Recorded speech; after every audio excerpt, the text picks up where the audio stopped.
Inaongea sauti kama ikiwa kidogo, sema nguvu. Nataka kuzungumza kuhusu nguvu ya damu katika ulimwengu wa kiroho. Nguvu ya damu ya Yesu katika ulimwengu wa kiroho. Damu ya Yesu ina nguvu sana katika ulimwengu wa roho. Na kwenye ulimwengu wa roho, damu husika sana. Damu za aina mbalimbali. Nafikiria umesikia bado kuna sherehe za wana wa Ismaili ya kwamba wanasherekea Waislamu, na hii wanaita sherehe ya kupenda, wanachinja. Sasa wanaita kupenda. Bwana Yesu asifiwe. Sherehe ya kuchinja mnyama, na wana siku 3 za kuchinja. Kama hakuchinja jana, hivyo itaenda mpaka Jumanne. Kwa hivyo wana siku 3 za kuchinja. Bwana Yesu asifiwe. Kwa hivyo ina maana kubwa sana kwao. Kwa nini wanachinja ili wamwage damu? Ina maana kubwa sana katika ulimwengu wa roho. Damu ni uhai. Palipo na damu pana uhai. Damu inanena, pia damu imebeba agano. Damu inanena, pia ina sauti. Pia vile vile damu, haleluya, inafanya agano, na pasipo damu hakuna agano. Hakuna maagano yanatimia kama hakuna damu. Na watu wengi wanateseka leo kwa sababu ya maagano ambayo yamefanywa, na kwa sababu hawana maarifa ya kuhusu agano lililofanywa kupitia damu, wanahangaika sana na wanateseka. Damu inaweza ikaeleza ama ikaeleza kile unachopitia. Sika unanipata? Damu inaweza ikaelezea kile unachopitia. Na ndiposa wakati wengine wanaweza kuangalia mateso yako, wakaangalia mateso yako, wakataka kujua kwa nini unapitia mambo haya tusiyo yajua. Haleluya. Basi wanachinja kondoo, na wazee wanakuja, wanatoa ule utumbo wa kondoo na wanautandika kwenye meza, na wanaanza kusoma ule utumbo, na ule utumbo unatoa matokeo ya kile wewe unapitia. Hiyo namba moja. Hiyo kwa wale ambao wanatambua mambo ya kiroho katika ulimwengu wa giza. Alafu kisayansi, leo tuna watu wanasomea. Bwana Yesu asifiwe. Wako pale hospitalini madaktari. Unapokwenda unaumwa, haujulikani ugonjwa wako ni ugonjwa gani. Wanadamu karibu aina 2 wanazitoa. Bwana Yesu asifiwe. Wanaweza kukudunga kidole, wakaweka kwa kioo hivi, wakaipeleka kwenye maabara iseme. Na saa nyingine wanapima, wanasema hawajaona. Lakini wakiangalia bado ni mgonjwa, wanadamu nyingine wanaitoa. Bwana Yesu asifiwe. Na wanapoitoa na kuipima, wanaweza kuambia, sasa tumegundua uko na tatizo la aina fulani. Kile kilichoongea ni nini? Sika mnaelewa. Kinachoongea ni nini? Ni damu. Damu imebeba uhai. Na mtu anapokosa damu, Bwana Yesu asifiwe, mara nyingi ukisikia mtu amekauka damu, hilo si jambo la kawaida, hilo ni jambo la kiroho. wameweka mrija, wanavuta damu yake. Bwana Yesu asifiwe. Sasa mtu kama yule unaposikia, ama pengine hata uko hapa umekuwa na matatizo ya kusikia umepungua damu, leo unaweza kusaidika kwa hii ibada. Hata usiposema amen, mimi nimekubali. Maana ni kama naongea lakini huelewi kile nakiongea. Naongea mambo ya ndani sana kiroho. Amina. Haleluya. Na haya mambo naongea ndio yanaweza kuleta ukombozi.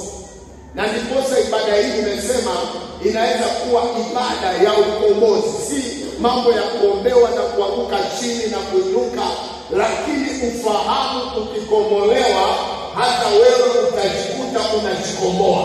Amen. Tuko pamoja? Wakati ufahamu wako unaanza kuelewa, basi utakuta hata ukombozi wako ni rahisi. Amen. Kwa wale tulikuwa kwenye zile revival za maombi, nimekuwa nikifundisha jinsi watu wamekuwa wakijikomboa, na nikasema ukombozi uko na gharama. Nafikiria kwa sababu huku umekuja hizo, lakini nafikiria ziko kwa YouTube, ndugu Moses amezitengeneza, unaweza kuzitafuta ukaziona, utajua pasa alikuwa na ubiri nini. Isipokuwa nilikuwa natuma tu sehemu kwa sehemu kidogo. Wala sio vingine. Amen. Sasa damu ya Yesu ina nguvu ya kukutoa wewe katika mapepo ama mapokeo. Sema mapokeo. Mapokeo ulio yapokea kutoka kwa baba zako. Ina nguvu, Bwana Yesu asifiwe. Nimesema damu ya Yesu ina nguvu ya kukata, ya kukutoa wewe katika mapokeo. Tuliona juzi katika ripoti zetu kitabu kile cha Maombolezo 5:7 inasema baba zetu hawako na sisi tumepokea mapokeo yao, tunapokea maovu yao, yanaturidhisha. Hawa watu walipokea, hata wewe kuna vitu unavipokea vya mateso. Hebu twende kitabu cha Maombolezo, ndio kitakusaidia kidogo kuelewa kile tunataka kukisoma. Haleluya. Haleluya. Maombolezo 5:7. Maombolezo 5:7 inasema, baba zetu walitenda dhambi. Baba zetu walitenda dhambi. Hata hawapo. Na sisi tumeyachukua maovu yao. Na sisi tumeyachukua maovu yao. Hicho ni kizazi kinarithi maumivu. Hakirithi baraka. Kinarithi mateso. Kuna watu wanateseka katika hali mbalimbali, si kwa sababu yao, lakini kwa sababu ya kile kilipandwa. Haleluya. Kile kilitengenezwa, ile agano baba na mababu walizojiunganisha nao. Unajua kwa Biblia inasema wakati Yesu alipokuwa anataka kusulubishwa, sikia, wakasema, mfalme mmoja akasema huyu jamaa hana hatia, lakini kwa sheria kila mwaka huwa kuna mtu mmoja mfungwa tunamsamehe. Na mnajua hapa ndani kuna jambazi sana. Haleluya. Kuna jamaa mmoja katili anaitwa Baraba. Sasa mimi nataka niwaulize, nyinyi mnasema huyu Yesu amefanya mambo mabaya mpaka mnataka kumuua. Hebu tuwafananishe na tupige kura. Baraba kila mtu anajua mahasi ya Baraba, na huyu kidogo ametenda mema. Sasa nataka niwaulize swali, tufungue Baraba ama tufungue Yesu? Walisema nini? Mbona mnaongea kama hamjasoma? Walisema nini? Tupatie Baraba. Hata kama ni kila, afadhali atukili sote tumalize, lakini huyu hatutaki. Jamaa wakaulizwa, jamaa. Pilato akasema, okay, kama mnataka Baraba mwache, mimi najua huyu jamaa hana hatia, hata anachukua maji, mimi naosha mikono yangu ili damu yake isilewe juu yangu. Wale wakasema damu yake iwe juu yetu na watoto wetu. Wakasema laana ya kuua Yesu iwe juu yetu na wajukuu wetu na vizazi vyetu. Tuko tayari kubeba huo msalaba. Pilato akasema mimi siko hapo, mimi najiondoa. Akanawa mikono, akamwambia fanyeni vile mnataka. Jambazi Baraba akatolewa, watu wakamshangilia jambazi Baraba, lakini Yesu wakamweka pale. Unaona vile kunakuwa vile hawa watoto wanalia baba zetu hawako, na sisi tunayapokea maovu yao. Nimekuambia damu ya Yesu ndio ina uwezo ya kudili na vitu kama hivyo, maana hayo ni maagano magumu, hayawezi kuondolewa na mtu yoyote, ila damu ya Yesu ina nguvu ya kukusaidia. Bwana Yesu asifiwe. Amen. Kila wakati unaposikia ibada ya damu ya Yesu, wacha nikwambie, kuwa mtu ambaye unaelewa vita vya kiroho. Amen. Bwana Yesu asifiwe. Amen. Biblia inatuambia ijapokuwa tunaenenda katika mwili, hatufanye vita kwa mwili. Vita vyetu ni vya kiroho. Na kiroho inaweza kukupiga ikakunyima furaha. Unaishi kama mjane na wewe si mjane, unaishi kama yatima na wewe si yatima. Baba Yesu akaangalia watu hapa wanakuwa yatima, Yesu akawatia kwa mimi ni baba ya yatima. Amen. Haleluya. Unaishi maisha mpaka wewe maombi yako ni kwamba unaomba kifirika, yaani unaomba kinyume. Bwana unichukue tu, maana nateseka Bwana. Wewe unateseka na kuna watu wanatamani kama tunasema waishi miaka 150.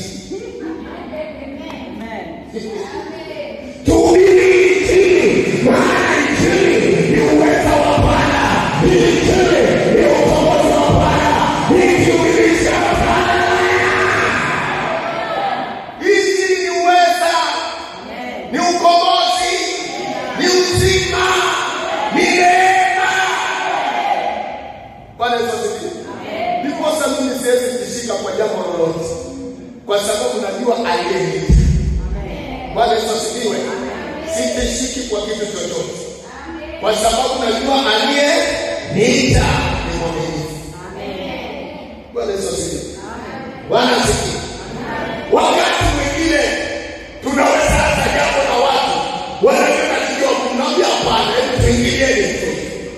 Na kweli baada ya hatua za safari watu wanasema hakika huyu ni Bwana. Kwa maana Bwana akathibitisha ya kwamba ni yeye anayefanya hizo kazi, na mimi na wewe ni kushangilia Jehova.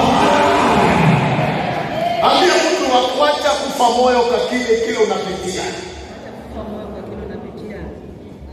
Damu ya Yesu leo iko hapa kukutakasa. Amen. Mtangazie damu ya Yesu iko hapa kukutakasa. Bwana Yesu asifiwe. Mapokeo. Fungua kitabu cha Petro wa kwanza. Mapokeo ni hatari.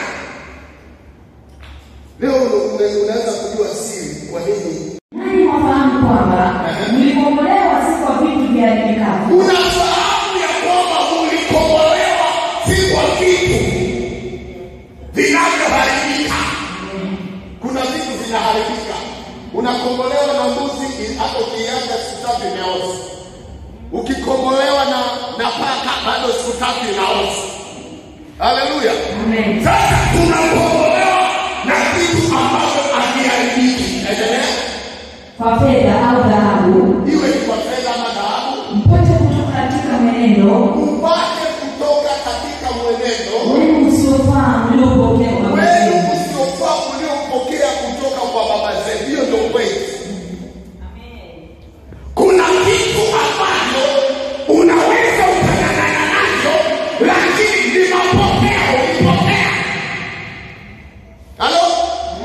Niposa sometimes nyinyi vijana ambao bado sasa mnataka kuingia kwenye ndoa, muwe careful kwa watoto mnaowasana kuwaita majina. Changanya na Biblia moja na mtu aliyeshinda. Tuko pamoja? Amen. Bwana Yesu asifiwe. Amen. sio mamako anaitwa Mwasoko na mtoto ndani. Mwasoko wako mtoto. Bwana Yesu asifiwe. Bwana asifiwe. Amen. Weka jina moja la Biblia na unizoeshi. Tuko pamoja? Amen. Pia kwa Biblia kuna majina mabaya. Wajua hivi? Nabali. Kama vile alivyo mpumbavu na upumbavu anao na jina lake ni Nabali. Sio? Na jina lake lilisababisha kufanya maamuzi maovu. Mpaka Biblia ikasema ni jina lake. Yule mama alisema hivi. Mfalme Daudi, msamehe mume wangu. Jina lake lenyewe ni upumbavu na upumbavu pia anao, maana jina lenyewe linazalisha. Tuachie hapo, tuko leo. Bali kwa damu ya thamani. Bali kwa damu ya thamani. Kama ya mwana kondoo. Kama ya mwana kondoo. Asiye na ila. Asiye na ila. Asiye na waa. Asiye na doa. Yaani ya Kristo. Yaani damu ya Yesu tunakombolewa. Na kombolewa kwa damu. Aliyeremia kwa bei ya mauti yake. Mimi mtoto wake kweli kombolewa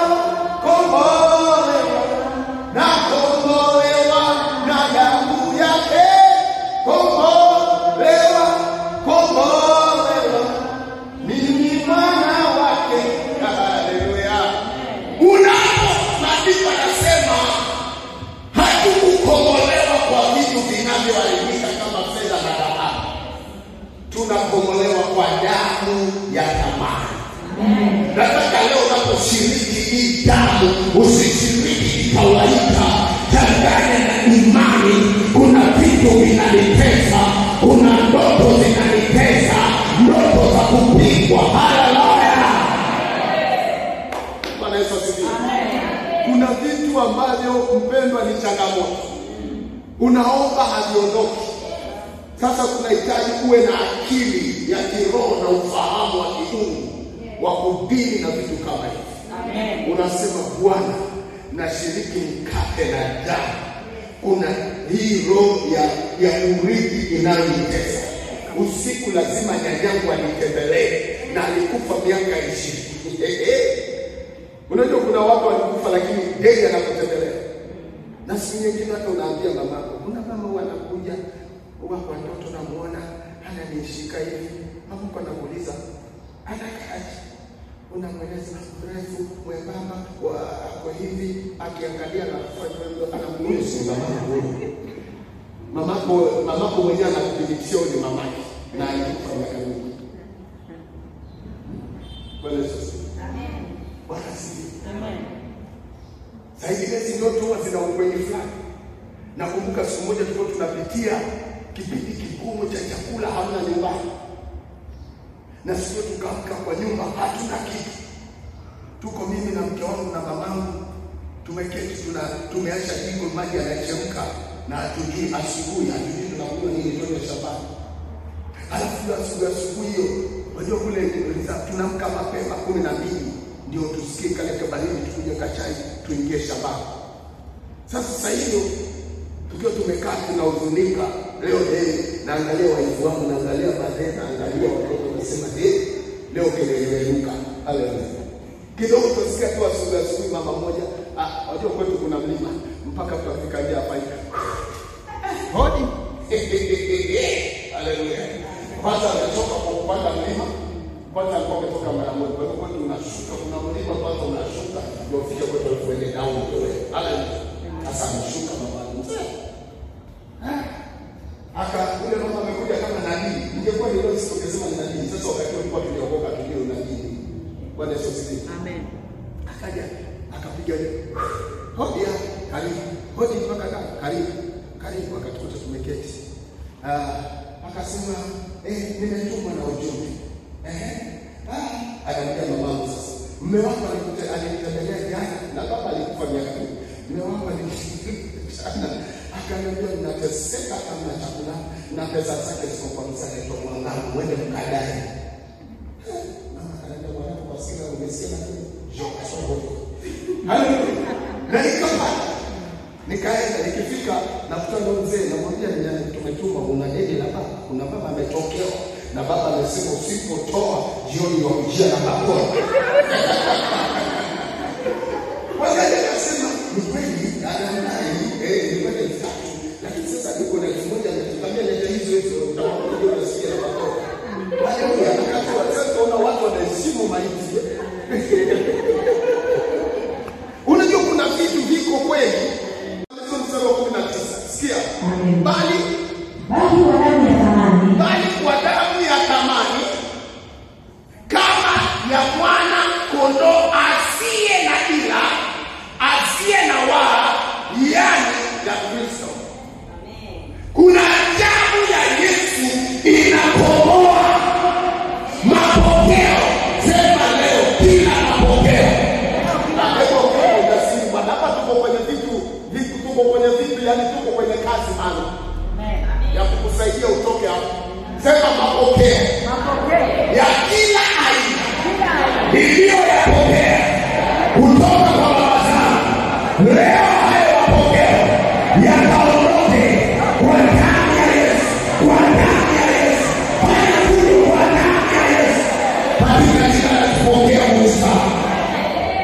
Nataka nikwambie kuna kitu kitabadilika kwenye ulimwengu wako wa kiroho. Amen. Hapo usiposema amen, nasema kuna kitu.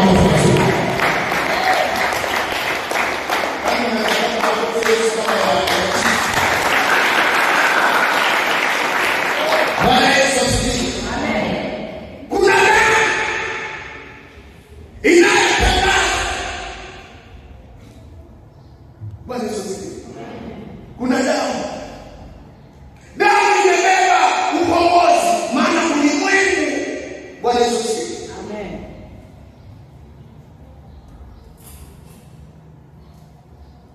Maana uliuzwa, sema niliuzwa.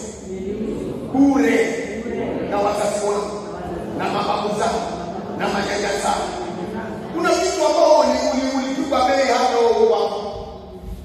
Tuko pamoja? Amen. Ulipigwa bei zamani kwenye maisha.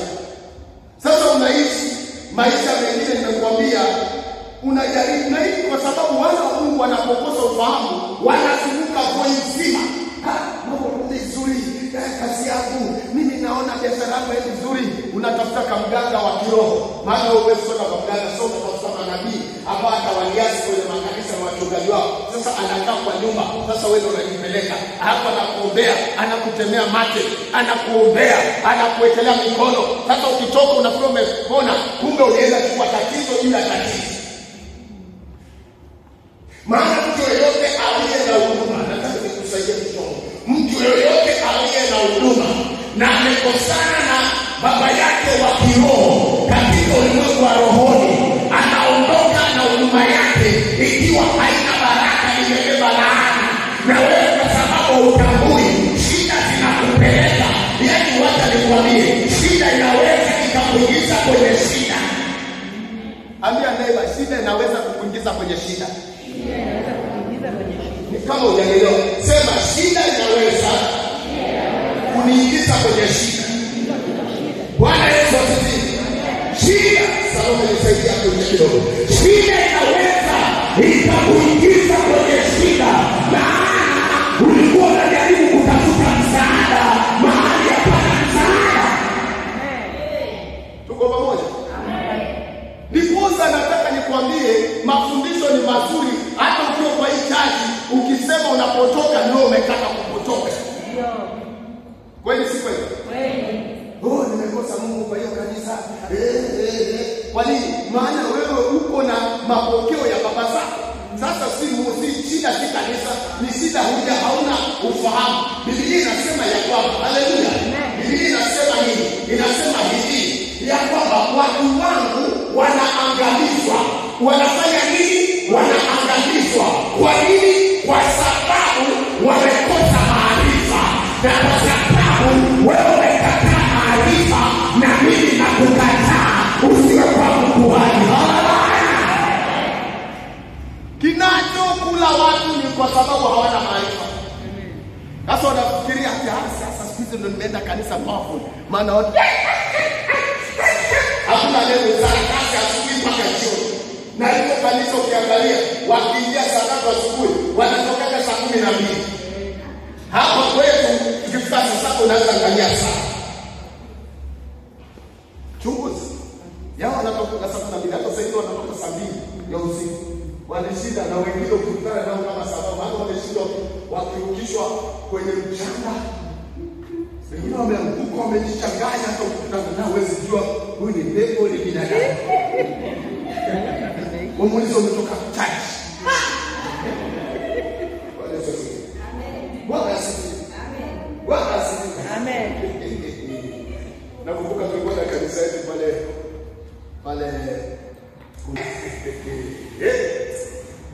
mimi nafurahia sana wema wa Bwana uko hapo. Sema Bwana uko hapo. Bwana uko hapo. Sema Bwana anatawala. Bwana anatawala. Sikia. Damu ya Yesu inakukomboa kutoka kwa nini? Mapokeo. Mapokeo ni vitu umepokea, si vitu ulifanya.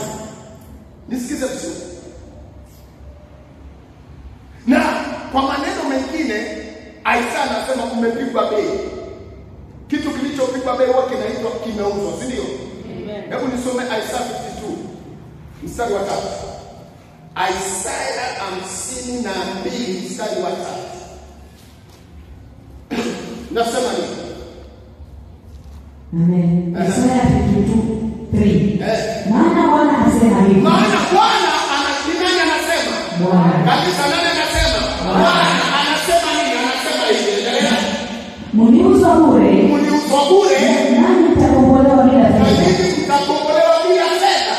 Tosha. Unajua kuna watu hawezi kukuombea kama haujatoa kitu cha aina fulani. Anakuambia hii shida yako kubwa ili hatuwezi kuombea bila 30,000. Na ameachana nawe, ameita mwingine next. Haleluya. Amen. Na hapo kicheki kwa hiyo church unaenda hata kwa sababu hata site utoi. Hata kwa sababu umekusanya nyingi. Mimi siku moja nitakuja ni wakatekate hii nyumba yote. Na ni brother yenu mdogo, ni mwafrika. Peleka bangi zako, ngoja sikile bangi zake. Haleluya. Amen. Bwana Yesu asifiwe. Amen. Kijana anaenda kufunga babake kisu. Anamaliza babake. Yaani unasikia kitu ambacho ukipima kwenye mizani ya kiroho ni pepo. Lakini waliuzwa bure. Wametekwa akili na mawazo. Lakini leo kwa ibada ya meza ya Bwana itafungua maisha yako, itafungua ufahamu wako, itakupandisha daraja, itakumilisha itakupandisha ufahamu wako wa kiroho. Amen. Yesu mazuri. Tafadhali tuongezee Yesu mazuri.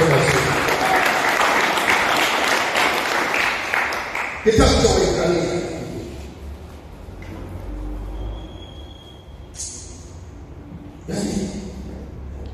damu ya Yesu ni safi, inatusafisha na uovu wote.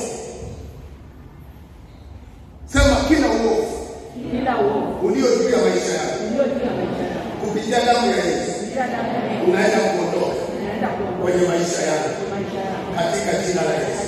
Hebu nifungue kitabu cha Waebrania mlango wa 9:14. Amen. Waebrania mlango wa 9 mstari wa 14. Ndio.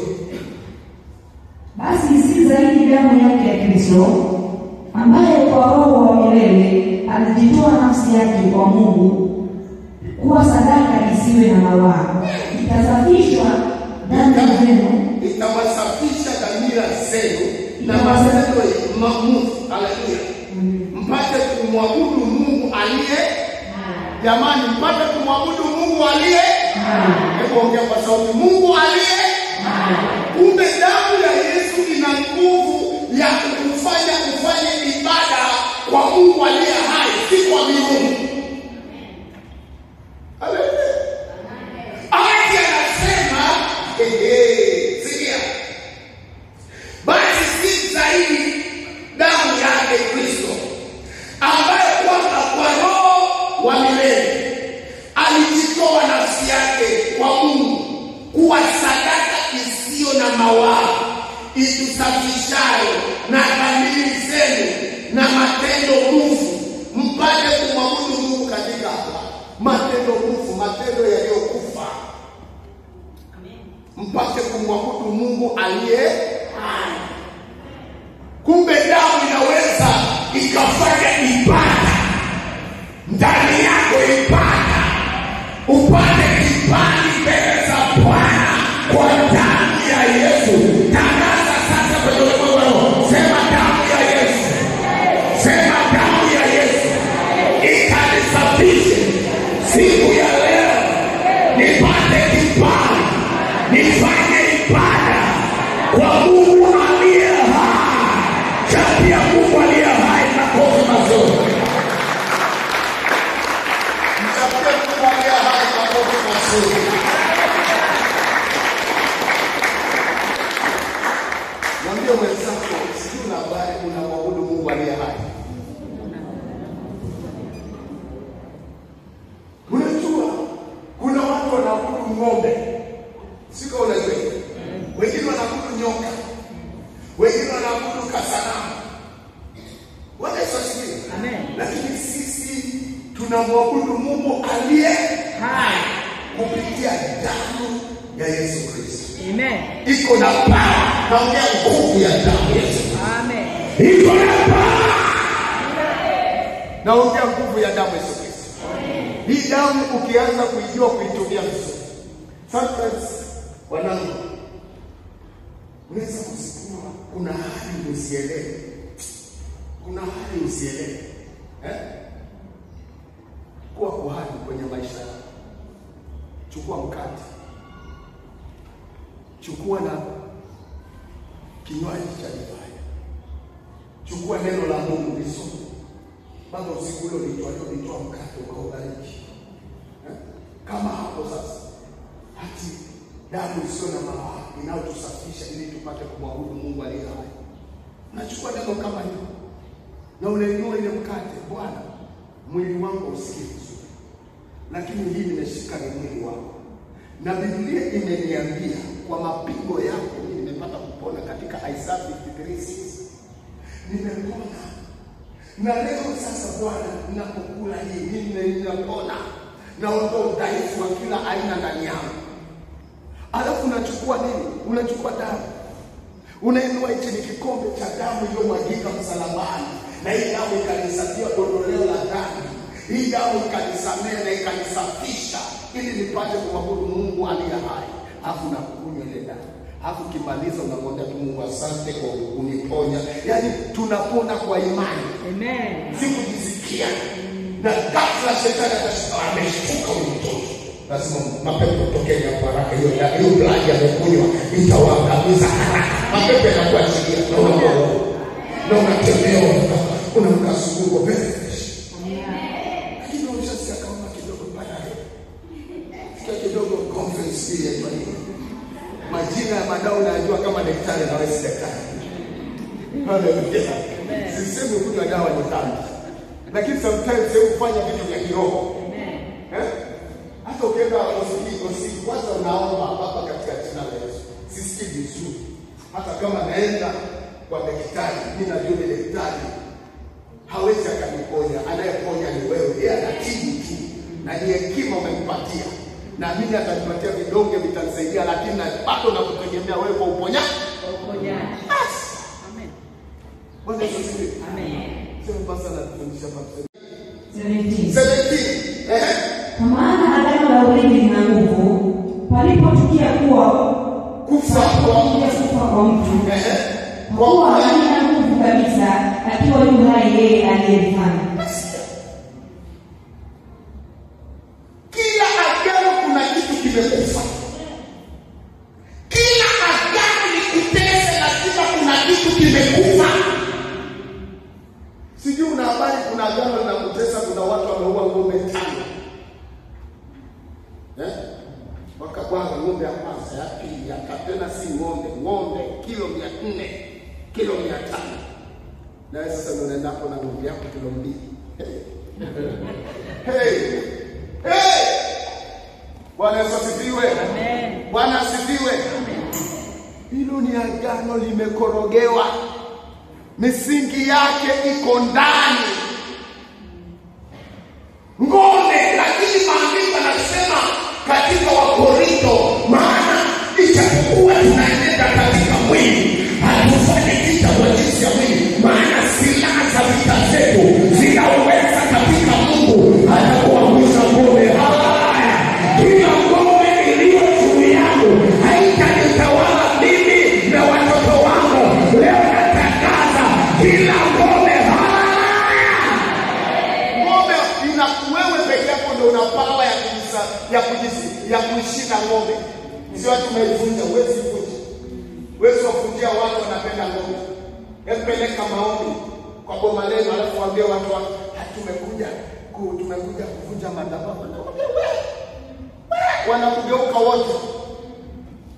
Na unakataliwa na familia. Unasema sasa mimi nimeleta kitu kizuri. Kitu kizuri gani? Kuliko kile tumetengenezwa na baba zetu. Mfuko tumeukuta. Umeponya watu na kweli. Kuna mifuko katika ule wataifa, sio wengine kama uko nazo. Hizi mifuko zinakaa. Unakuta mfuko ama kitu kama ngoma kimetengenezwa. Wasikia mzee anaenda na nyama zake 3 anaangusha kiongea. Wewe mtoto wenu. Maana watu walipoona mtu ameshikwa na ugonjwa na wamepeleka hospitali, wamepima ugonjwa ipatikane, wamepima. Sasa hawana mambo ati ya kiroho ati twendeni kwa maombi. Wanasema hii lazima twende kliniki tukaangalie kwa mlamuni mganga. Wakina naomba mtoto ameshikwa na baba zake. Kwa nini? Wanadai ng'ombe, ile ng'ombe hamjapeleka. Sasa lazima mwanao mwanao tunakuwa ameshikwa na nyanya yake, kwa sababu ng'ombe hawajakusi, ng'ombe ameshangazi, ng'ombe sija nani ndio mtesa. Haya, pelekeni ng'ombe, napeleka. Haleluya. Amen. Isipokuwa vitu kama hivyo, Bwana Yesu asifiwe. Amen. Huwa ni vitu ambavyo vinakaa ndani ya mahali. Ni vile wakati mwingine, Bwana Yesu asifiwe. Unajua kuna watu kwa nini wanateseka? Wakati wengine wanapoenda kuoa, hebu nisikize vizuri. Bwana Yesu asifiwe. Amen. Na kama uko hapo Bwana hajapeleka kitu uanze kumchochea apeleke, sawa? Unajua kuna vitu vingine vya ajabu sana. Mimi nakusaidia. Amen. Kuna vitu vingine vya ajabu sana. Wakati kijana anataka kuoa, anaenda kwa msichana na familia yake. Tuko pamoja? Amina. Hiyo ni topic nzuri sana.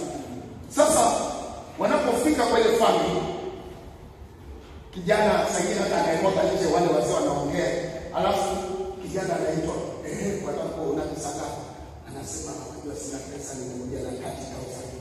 Na wale wazee wa pale walikuwa wanasema tulikuwa tunataka mahali ni kama 150. Sasa ungetuanzia at least 70. Alafu hapana, basi niko na kati.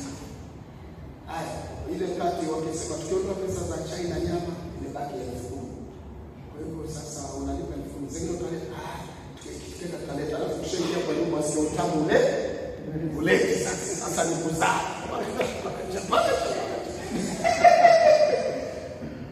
Wale wazazi hawakuacha baraka pale, maana kuna kitu haukumfanya, hawakuridhika.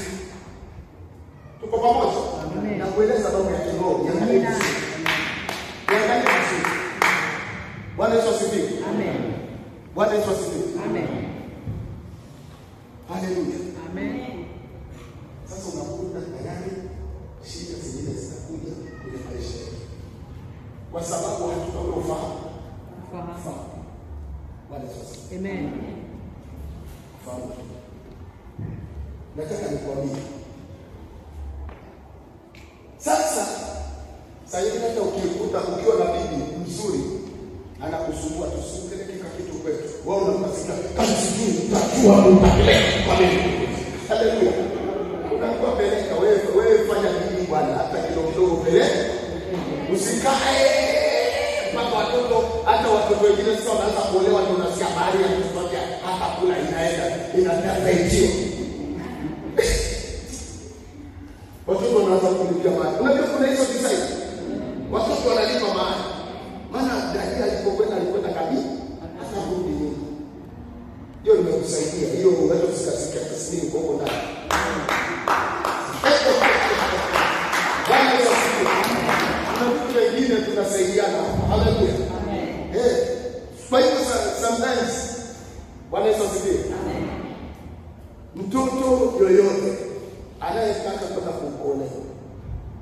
kuoa. Hizo ndio sasa tujipange hiyo wasi. Tuko hapa vijana wao. Tukitoka utaitwa hapa. Utapewa tu, maana hakuna mtu nini utapewa. Lakini usiende ukaenda kabisa. Wewe jitahidi upate 20. Bwana asifiwe. Bwana asifiwe. Amen. Bwana asifiwe. Amen. Sema hiyo ndio sasa tunashinda. Amen. Haleluya. Amen. Bwana asifiwe. Kwa hiyo hata ile la kwanza halikuanza pasipo damu. Hata ile la kwanza halikuanza pasipo damu. Endelea. Maana kila amri ilipokishwa mema na Musa kwa hao watu wote, kama alivyoamuru sheria, alitoa damu ya ndama na ya mbuzi pamoja na maji na sufu nyekundu na hisopo, akanyunyizia kitabu chenyewe na watu wote. Unasikia? Alitoa damu akawanyunyizia kitabu na watu wote. Yaani unatafsiriwa hivi. Usome tafsiri mpaka tulipofanya. Wanatia hivi kama hii majani. Tunatia nyunyizia wote. Damu ndio Musa alifanya. Tuko pamoja? Amen. Bwana Yesu asifiwe. Amen. Sasa akanyunyizia ndio haraka twende. Akisema, hii ni damu ya agano mlioamriwa na Mungu. Tena tena akasema, hii ni damu ya agano mlioamriwa na Mungu. Tumeamriwa na nani? Na Mungu. Kanisa tumeamriwa na nani? Na Mungu. Mungu anajua thamani ya damu. Ndipo ukisikia ibadani tunasema kuna ibada ya damu ya Yesu. Wewe jitahidi ufike hapo, kuna ukombozi. Amen. Ukiwa na ufahamu utaona vitu vya ajabu. Haleluya. Kuna ukombozi. Jitahidi kuja kwa damu ya Yesu. Amen. Haleluya. Amen. Kuna watu leo ni siku ya chanjo na unakaa nyumbani. Usiko na kifadhulu hapo. Haleluya. 21. Na ile hema nayo na vyombo vyote vya ibada alinyunyizia damu vivyo hivyo. Unasikia? Ile hema na vyombo vyote vya ibada alinyunyizia damu hivyo hivyo. Yaani nataka nikuelewe nguvu ya damu ya Yesu Kristo kwenye ulimwengu wa roho. Amen. Naendelea. Nguvu ya damu ya Yesu Kristo kwenye ulimwengu wa roho. Hii ni mambo ya kiroho Musa anafanya. Huo ni kaida tunasoma sasa. Na ile hema nayo na vyombo vyote vya ibada alinyunyizia damu vivyo hivyo. Endelea. Na katika Torati karibu vitu vyote. Usafishwa kwa damu. Na pasipo kumwaga damu hamna ondoleo. Amen. Yaani bila damu hamna msamaha. Bila damu hamna uponyaji. Bila damu hamna ukombozi. Amina. Sema leo nakombolewa kupitia damu. Tungeimba hiyo wimbo tungekuwa na tesi. Nakombolewa na damu aliyenieleni. Dada tuseme hiyo. Ingeoza kwa damu. Damu ya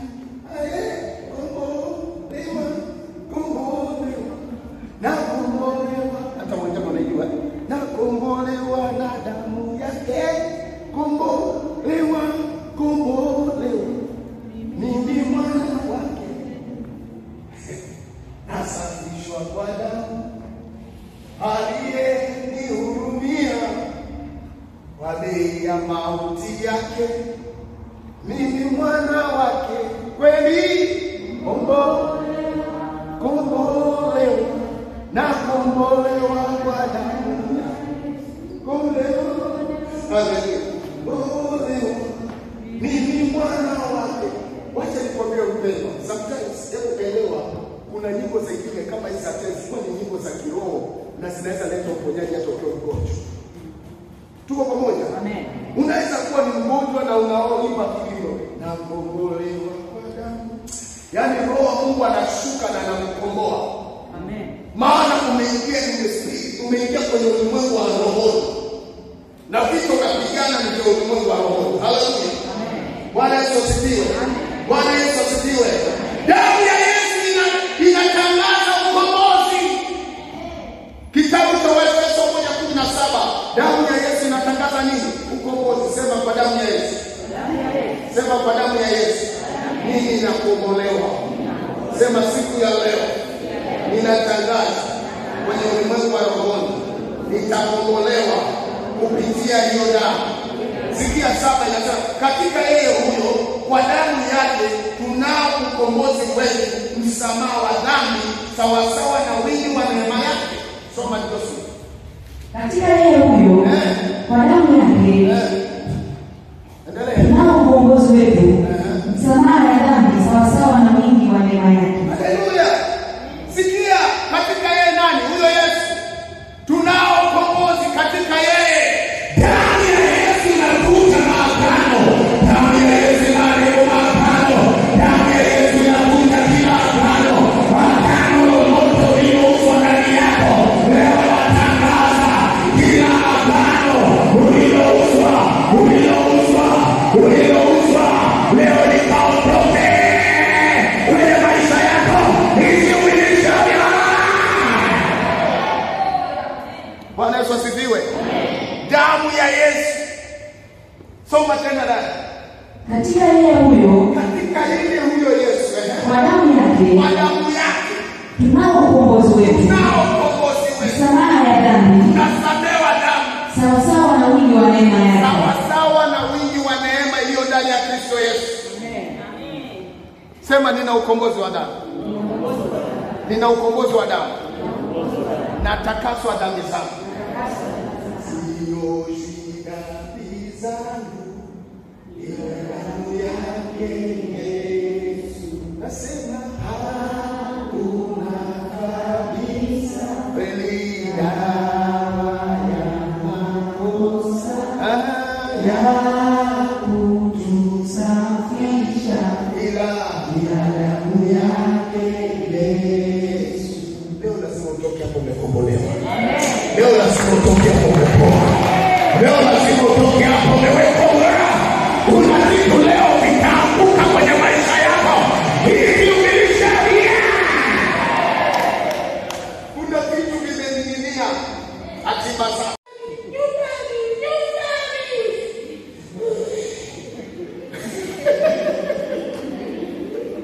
Na ni kweli.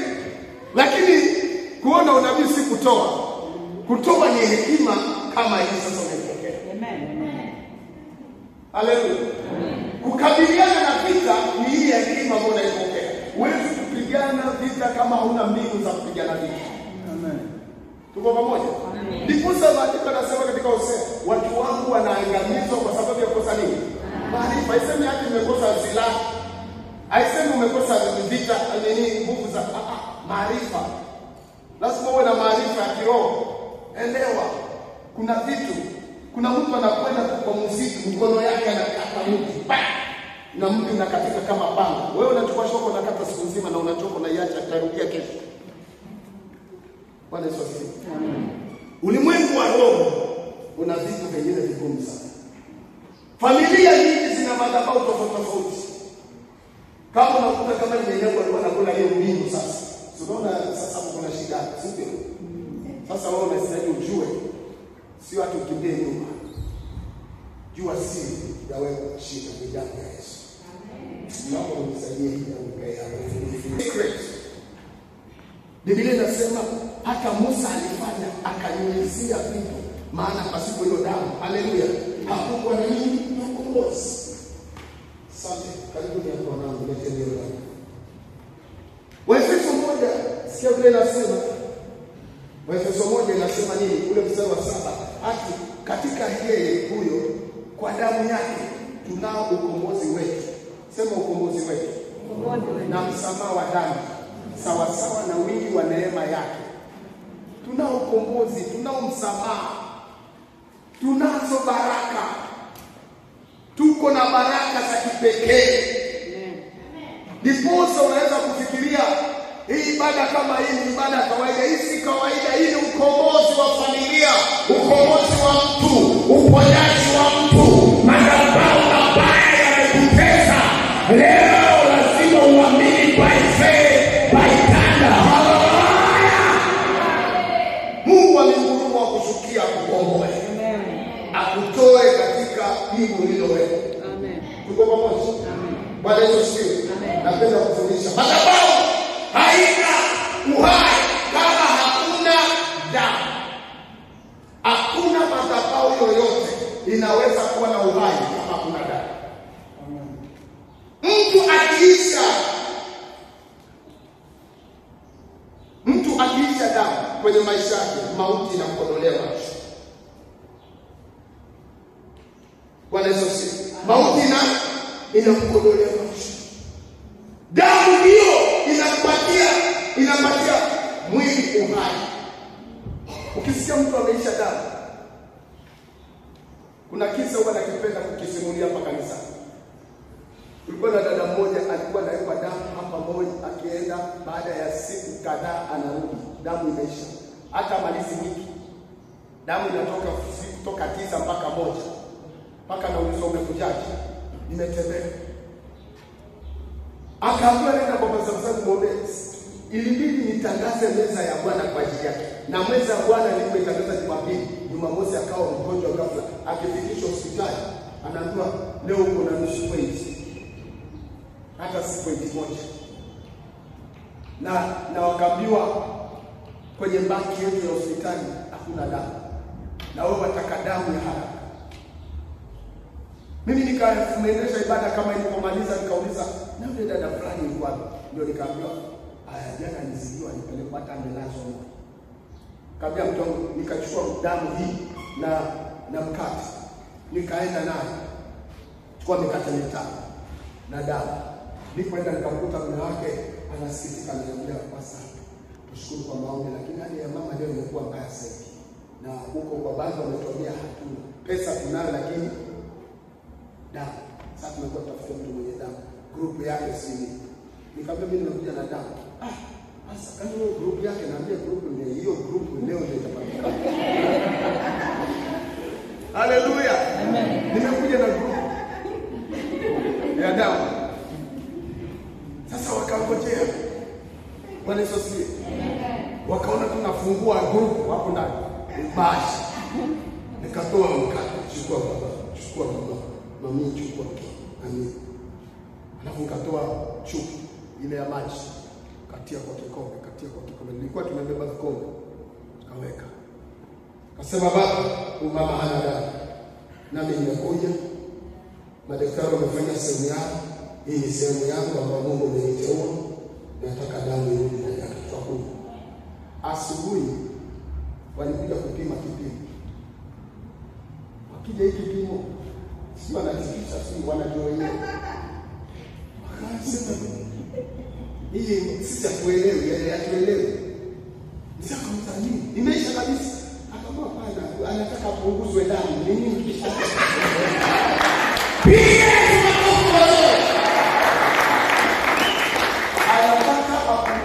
Siku hiyo nilikuwa tunaenda conference. Huyo mama aliniambia pastor uniache conference, tunaenda na wewe. Tukaenda conference kwa kule Nairobi. Mama akasimama. Akasema acheni niwaambie. Huyu tumekuja naye ni mtumishi wa Mungu. Mimi mkiniona hapa ni mtu nilikuwa nimekufa, akanifufua. Na alikuwa anaongea kwa Mungu, maana kanisa lilikuwa ni Wakikuyu wengi. Anaongea. Gani aiwa. Hii ni mtu wa gani. Haleluya. Amen. Anawaambia huyu ni mtu wa Mungu kabisa. Nilikuwa nimedeki. Nilibakia na hafu. Akaja damu, akanipatia damu ya Yesu. Ikaenda ikapiki mpaka ikaenda 15. Na wanasema mwisho si 9 si 10 na mmoja. Ikabidi madaktari wananiambia kuingia kutoka hapo ndio nafika Walawi. Mlango 17. Mstari mmoja tu wa 11. Mstari wa 11. Kwa kuwa uhai wa Mungu. Kwa kuwa uhai wa Mungu katika hiyo damu. Kuwa katika hiyo damu. Nani nimewapa ninyi hiyo damu? Nani nimewapatia ninyi hiyo damu? Juu ya madhabahu. Ili kufanya upatanisho. Ili ikafanya upatanisho. Kwa ajili ya nafsi zenu. Kwa ajili ya nafsi yangu mimi msani, na kwa ajili ya nafsi yako wewe Elisa. Kwani ni hiyo damu ifanyayo upatanisho kwa sababu ya nafsi. Kwani hiyo damu ndio inafanya patanisho kwa sababu ya nafsi. Sikia, kazi ya damu ni kuunganisha wewe na kile unakiamini. Kama ni mashetani, inakupatanisha na mashetani. Kama ni Mungu, inaunganisha nafsi yako na Mungu. Amen. inaleta patanisho. Haleluya. Amen. Kuna kipindi na kisi hapo kwa redio yangu inaitwa patanisho. Hii imepitisha sasa zaidi ya patanisho. Kwa kuwa uhai wa mwili ukatika damu. Sikia? Nani nimewapa nyinyi hiyo damu juu ya madhabahu. Ndio hii damu juu ya nini? Ya madhabahu. Ili kufanywa upatanisho kwa njia ya nafsi zenu. Kwani ni hiyo damu ifanyayo upatanisho kwa sababu ya nafsi. Hiyo damu ndio inafanya upatanisho. Amen. Tuko pamoja? Amen. Mungu sikiza kitu inataka kuambia kitu very dangerous na sisi. Mungu hastahili kula damu ya mnyama ama chochote kilichochanganywa na damu. Ni hatari. Mnyama yoyote atafungwa. Haleluya. Amen. Anapokula, nisikize vizuri, hapa ndio shida iko. Unapokula damu yoyote ya mnyama, unafungulia hiyo damu, ina nguvu ya kufungulia wewe nafsi yako na kile umekula. Kama hii damu ya Yesu inatupatia nafsi yetu, inashikanishwa na Yesu. Pia unapokula damu ya wanyama, kama kwa mfano mnyama ambaye amekufa hajachinjwa au sahihi, unaamka asubuhi unakuta kuku yako imekufa, wewe bana peana wale ambao wanakula, hiyo shida yao. Wewe mzike ama mtupe. Zamani sikuwa tuliokoka, nikiamka asubuhi kukuta kuku amededi, nasema asante kwa chinja, toa matumbo, chemsha, kaanga, tamu nyama hiyo.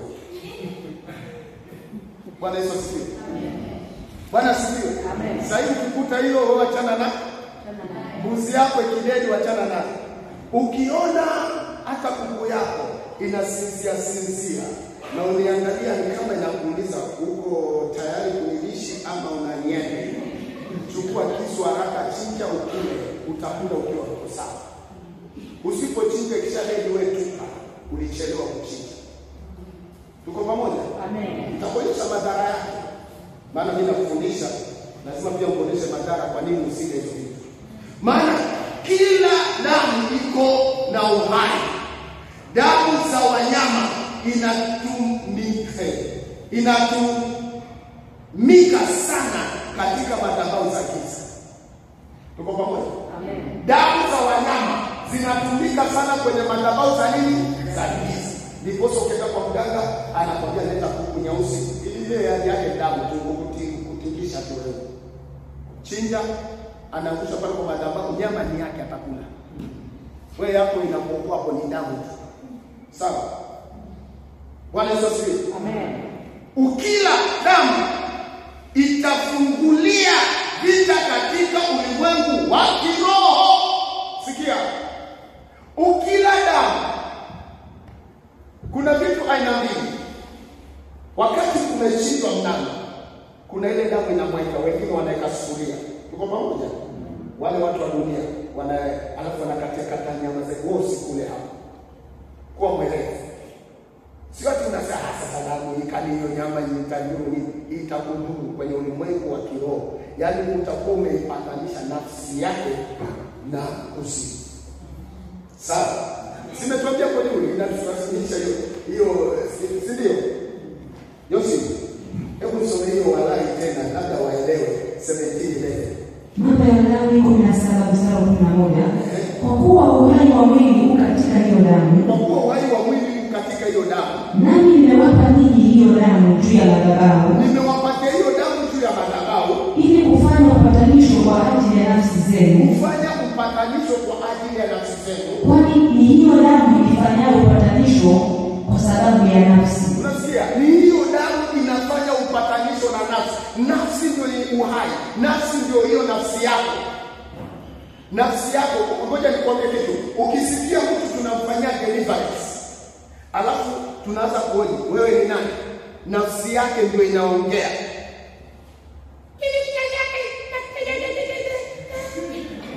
Ni nafsi imefanya nini?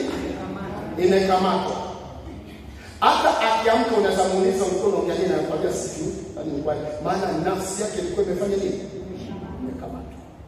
Sasa tunapokunywa hii damu, nisikize vizuri, ina faida ni kwamba nafsi yako inajiunganisha na Kristo. Hiyo ndio faida namba 1. Amen. Haleluya. Nafsi yako sasa, hata kama kuna vitu ama kuna damu ama kuna mapokeo, tayari nafsi yako umeikabidhi mikononi mwa Yesu. Tuko pamoja? Sasa angalia kile ambacho tunaweza kukiona sasa hivi. Ndio nimekuambia usikule mnyama ama kitu ambacho kimechanganywa na damu, ama mnyama ambaye amekufa na yaani amenyongwa. Hakisemi kula kitu kilichonyongwa. Damu ya yule mnyama, kwa sababu haijalini, nyama yote iliyo ndani yake itachanganyikana na damu, maana hakuitoa damu.